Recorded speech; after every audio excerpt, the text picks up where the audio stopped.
حضرت ابو بکر صدیق رضی اللہ تعالیٰ عنہ کے ہاں کپڑے کی تجارت ہوتی تھی اور اسی وجہ سے گزر اوقات ہوتا تھا۔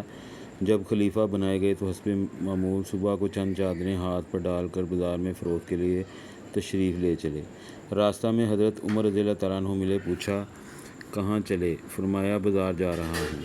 حضرت عمر رضی اللہ تعالیٰ عنہ نے عرض کیا کہ اگر تم تجارت میں مشغول ہو گئے تو خلافت کے کام کا کیا ہوگا؟ فرمایا پھر اہل و عیال کو کہاں سے کھلاؤں؟ عرض کیا کہ ابو عبیدہ جن کو حضور صلی اللہ علیہ وسلم نے امین ہونے کا لقب دیا ہے ان کے پاس چلیں، وہ آپ کے لیے بیت المال سے کچھ مقرر کر دیں گے۔ دونوں حضرات ان کے پاس تشریف لے گئے تو انہوں نے ایک مہاجری کو جو اوسطاً ملتا تھا نہ کم نہ زیادہ وہ مقرر فرما دیا۔ ایک مرتبہ بیوی نے درخواست کی کہ کوئی میٹھی چیز کھانے کو دل چاہتا ہے۔ حضرت ابو بکر صدیق رضی اللہ تعالیٰ عنہ نے فرمایا کہ میرے پاس تو دام نہیں کہ خریدوں۔ اہلیہ نے عرض کیا کہ ہم اپنے روز کے کھانے میں سے تھوڑا تھوڑا بچا لیا کریں، کچھ دنوں میں اتنی مقدار ہو جائے گی۔ آپ رضی اللہ تعالیٰ عنہ نے اجازت فرما دی۔ اہلیہ نے کئی روز میں کچھ تھوڑے پیسے جمع کیے۔ آپ نے فرمایا کہ تجربے سے یہ معلوم ہوا کہ اتنی مقدار ہمیں بیت المال سے زیادہ ملتی ہے، اس لیے جو اہلیہ نے جمع کیا تھا وہ بھی بیت المال میں جمع فرما دیا اور آئندہ کے لیے اتنی مقدار جتنا انہوں نے روزانہ جمع کیا تھا اپنی تنخواہ میں سے کم کر دیا۔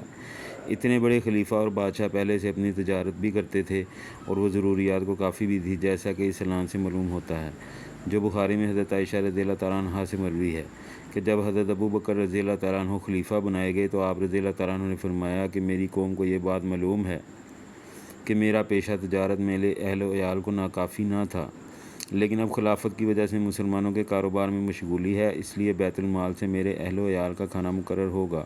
اس کے باوجود جب حضرت ابو بکر رضی اللہ تعالیٰ عنہ کا وصال ہونے لگا تو حضرت عائشہ کو وصیت فرمائی کہ میری ضرورتوں میں جو چیزیں بیت المال کی ہیں وہ میرے بعد آنے والے خلیفہ کے حوالے کر دی جائیں۔ حضرت انس رضی اللہ تعالیٰ عنہ فرماتے ہیں کہ آپ کے پاس کوئی دینار یا درہم نہیں تھا، ایک اونٹنی دودھ کی، ایک پیالہ، ایک خادم تھا۔ بعض روایات میں ایک اوڑھنا، ایک بچھونا بھی آیا ہے۔ یہ اشیاء جب حضرت عمر رضی اللہ تعالیٰ عنہ کے پاس نیابت میں پہنچی تو آپ نے فرمایا کہ اللہ تعالیٰ ابو بکر پر رحم فرمائے کہ اپنے سے بعد والے کو مشقت میں ڈال گئے۔ حضرت عمر رضی اللہ تعالیٰ عنہ کا بیت المال سے وظیفہ۔ حضرت عمر رضی اللہ تعالیٰ عنہ بھی تجارت کیا کرتے تھے۔ جب خلیفہ بنائے گئے تو بیت المال سے وظیفہ مقرر ہوا۔ مدینہ طیبہ میں لوگوں کو جمع فرما کر ارشاد فرمایا میں تجارت کرتا تھا، اب تم لوگوں نے اس میں مشغول کر دیا، اس لیے اب گزارے کی کیا صورت ہو؟ لوگوں نے مختلف مقداریں تجویز کیں۔ حضرت علی کرم اللہ وجہہ چپ بیٹھے تھے۔ حضرت عمر رضی اللہ تعالیٰ عنہ نے دریافت فرمایا کہ تمہاری کیا رائے ہے؟ آپ نے فرمایا کہ توسط کے ساتھ جو تمہیں اور تمہارے گھر والوں کو کافی ہو جائے۔ حضرت عمر رضی اللہ تعالیٰ عنہ نے اس رائے کو پسند فرمایا اور قبول کر لیا اور متوسط مقدار تجویز ہو گئی۔ اس کے بعد ایک مرتبہ مجلس میں جس میں خود حضور حضرت علی کرم اللہ وجہہ بھی تھے، حضرت عثمان رضی اللہ تعالیٰ عنہ، حضرت زبیر رضی اللہ تعالیٰ عنہ، حضرت طلحہ رضی اللہ تعالیٰ عنہ شریک تھے، یہ ذکر آیا کہ عمر رضی اللہ تعالیٰ عنہ کے وظیفے میں اضافہ کرنا چاہیے کہ گزر میں تنگی ہوتی ہے، مگر ان سے عرض کرنے کی ہمت نہ ہوئی، اس لیے ان کی صاحبزادی حضرت حفصہ رضی اللہ تعالیٰ عنہ جو حضور صلی اللہ علیہ وسلم کی بیوی ہونے کی وجہ سے ام المومنین بھی تھیں، ان کی خدمت میں یہ حضرات تشریف لے گئے اور ساتھ ہی یہ بھی کہہ دیا کہ ہم لوگوں کو نام معلوم نہ ہوں۔ حضرت حفصہ رضی اللہ تعالیٰ عنہ نے حضرت عمر رضی اللہ تعالیٰ عنہ سے اس کا تذکرہ کیا تو چہرے پر غصے کے آثار ظاہر ہوئے۔ حضرت عمر رضی اللہ تعالیٰ عنہ نے دریافت کیا، حضرت حفصہ رضی اللہ تعالیٰ عنہ نے عرض کیا کہ پہلے آپ کی رائے معلوم ہو جائے۔ حضرت عمر رضی اللہ تعالیٰ عنہ نے فرمایا کہ مجھے ان کے نام معلوم ہو جاتے تو ان کے چہرے بدل دیتا، یعنی ایسی سزائیں دیتا کہ منہ پر نشان پڑ جاتے۔ تو ہی بتا کہ حضور صلی اللہ علیہ وسلم کا عمدے سے عمدہ لباس تیرے گھر میں کیا تھا؟ انہوں نے عرض کیا کہ 2 کپڑے گہری رنگ کے جن کو حضور صلی اللہ علیہ وسلم جمعے کے دن یا کسی وفد کی وجہ سے پہنتے تھے۔ پھر فرمایا کہ کون سا کھانا تمہارے یہاں عمدے سے عمدہ کھایا؟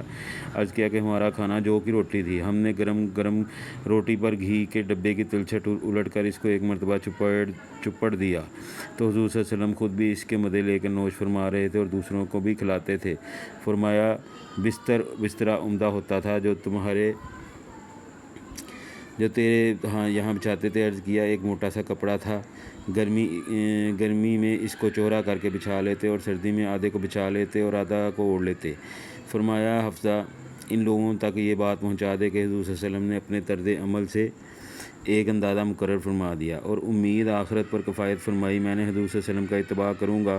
میری مثال اور میرے 2 ساتھی حضور اقدس صلی اللہ علیہ وسلم اور حضرت ابو بکر صدیق رضی اللہ تعالیٰ عنہ کی مثال ان 3 شخصوں کی سی ہے جو ایک راستہ پر چلے۔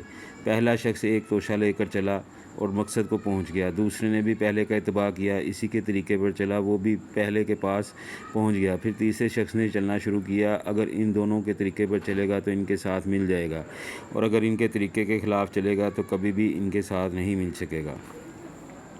اللہ تعالیٰ ہم نے جو پڑھا ہے اس پر ہمیں عمل کرنے کی توفیق عطا فرمائے۔ انشاءاللہ یہاں سے ہم جو ہے وہ باقی جو ہے وہ صحابہ کے واقعات، حکایات صحابہ کا انشاءاللہ اگلی نیکسٹ ویڈیو میں کور کریں گے۔ میرا چینل ضرور سبسکرائب کریں اور نوٹیفیکیشن کا بٹن ضرور آن کریں تاکہ ہر نئی آنے والے ویڈیو آپ کو مل سکے۔ اپنی دعاؤں میں یاد رکھیے گا۔ اوکے، بائے بائے، اللہ حافظ۔